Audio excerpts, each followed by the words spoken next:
Hey friends, have you ever built a mix or recorded or mastered in a tree? I have. I'm going to tell you all about it in just a minute. My name is Dave Maxey from HomeMusicStudio1.com. This is the place where you can learn to produce professional home music studio recordings, and you can do that even on a limited budget. So let's get to it.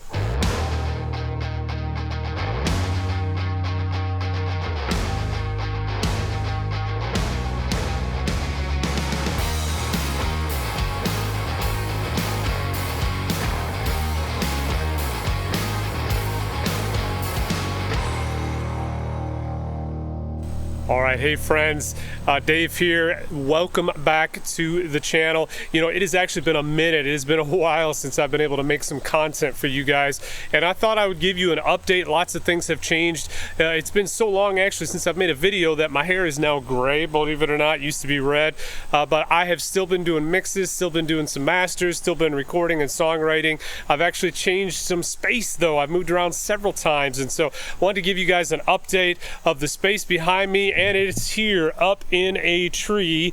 And yeah, if you've never thought about converting a tree house into a studio, I'll tell you what, it's super fun. That's what I've done, and I want to give you a tour. So let's go ahead and take a look. I'll flip the camera around and let's go.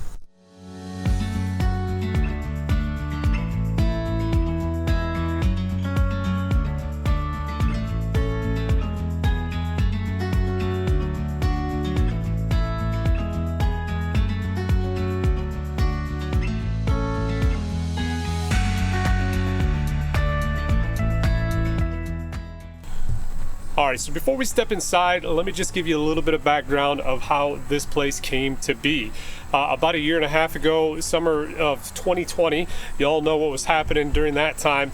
My wife and I were talking, and I had moved kind of my recording and mixing, mastering space around the house a few times just to make room for our 5 kids and what we were doing life together. And she made this suggestion, hey, the tree house that you built, that you shelled in a couple years back, the kids almost never use it. Why don't you just convert that into a studio? She was kind of laughing, but to be honest, I took her serious. And this is what happened. This is a place I'm going to show you. I'm out here at the deck of this tree house right now, and we turned this space into a nice little hangout place. This is one of my most favorite places to be out on my studio here when the weather is nice. It's a beautiful day like it is today here in Michigan. You can kind of see behind me, We've got property, we've got woods, and those of you that are into deer hunting, is actually the opening day of bow season, so lots of good lookout from here. But before I take you inside, my mentality was this. I needed to figure out how to maximize pretty much every inch of this space. It is about 13 feet up. I'll show you a little bit over the edge here. It's kind of hard to tell from camera, but we're 13 feet off the ground roughly. The hill kind of slopes down a little bit. The back end of it is about closer to 15, but 13 in the front, 15 in the back. Inside, I've got about a 10 by 10 square to work with. The deck adds a little bit more footage, but again, it's outside, and it's built right around this tree, right? When I originally designed this was just plywood and real roughed-in wood. Didn't make it weatherproof or anything like that. And so part of this project that lasted, it took me about my oldest son and I, my boys and I, spent a little bit of time finishing it off. It took me probably about 6 months to kind of get the full thing to where it's at today, where I sided it, and we dropped some windows in, put some electric here, connected up to my house. And this is the space that I'm running, so let's go ahead and take a look inside. As I open the door, kind of open this nice and slowly here. As soon as we walk in the door, I tried to make room for my gear to kind of hang a little bit. You can see my acoustic, my electric, a couple of my guitars that are hanging here, just so that I have quick access to the things that I need. And I'll flip around here and close the door in behind me. I want the space to look good, so I added some LED lighting, and I built these panels. All these are right here as you're looking at these various panels. These are just a 12 by 12 acoustic foam that I did a little standoff along the edge of the wall on this side and on this side. You can kind of see, and I just put LED tape in behind there. It's basically 2 by 4 that just gives me the width of a 2 by 4, and these are glued to a flat panel, so not super duper expensive, but I've got panels on the wall to kind of quiet things down. I'm going to flip the camera up a little bit. And on the ceiling, I've got acoustic panels all across the ceiling, and this is just a basic lean-to ceiling, meaning it's higher on this edge than it is on the back edge, so rain just runs off of it. Not crazy complicated. And of course, as you can see, the back wall, I've got more foam here with my guitars. We'll swing around here, and this is my mixing space right here. You might be familiar with this desk. I've showed you guys that I built this desk a while back, so same desk that I've used. I've got space for my keyboard that's built into it. I've been doing a lot on the Mac recently. Still love the PC, but been using my MacBook Pro to do a lot of recording, and I got this larger monitor, which I spent some time saving up for and really to kind of invest in what I needed, just to give a lot of space without having to have it any wider than I needed. So instead of having two dual monitors in there, I use actually my MacBook secondary monitor as a secondary monitor, and this is the main monitor. So if I open this guy up here, and let's see, we'll open the Mac, and you can see we've got plenty of real estate for doing like a Reaper project, which I'm still using the Reaper DAW. I've got some KRK rockets that are happening here. These are the 5 inches. This model I think is the version 5, I believe. Don't quote me on the model, but these are definitely 5 inches. And I've got a 12-inch sub that's underneath my desk.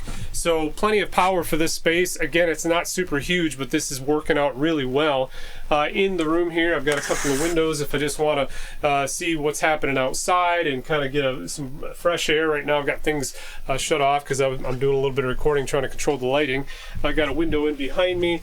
One of my more favorite spots, I'll flip the light here, is the actual tree running right through the middle, which I think is pretty sweet and pretty cool. And then I have a full AC that's in here. So when it gets super hot in the middle of the summer, I fire that puppy up and it seems to cool it down really nice. And then I've got a heater down here that's just a radiated heater for the middle of the winter. So that's kind of the nutshell of what's happened in the space. Let me talk to you about a little bit of my gear. I'll flip the camera around here so we can see. Currently, I am running, as far as gear, this is my main audio interface. This is the Focusrite Claret 8 Pre-X. This guy has 8 preamps in it, and it's my main audio interface. Got lots of output on it. Gives me all the things really that I need to do as far as the ins and outs. That's been super helpful. I'm also dumping a left to right mix that is an independent mix into this Studio 192 mobile from PreSonus. This is also a box that's been discontinued, but really what I'm using this for is just when I make videos, when I do live streams and things like that, which I'm going to be getting more into now that I have a dedicated space that I can work with again.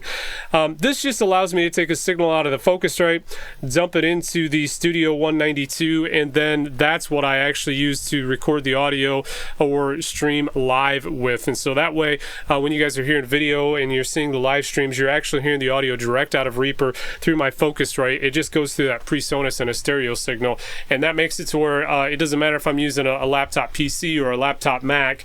I don't have to do any kind of weird software configuration, loop through audio or anything like that in order for you guys to hear exactly what I'm putting out from my DAW. With that, guys, that's the nutshell of my treehouse studio. I'd love to hear your thoughts. If you ever thought about mixing in a tree, leave me some comments below. Leave me some comments if you want to see any other gear here, or you want to just have questions about how I did any of this stuff. I'd love to interact with you and be looking for more updates here from Home Music Studio One. This is Dave. Hope you have a great day.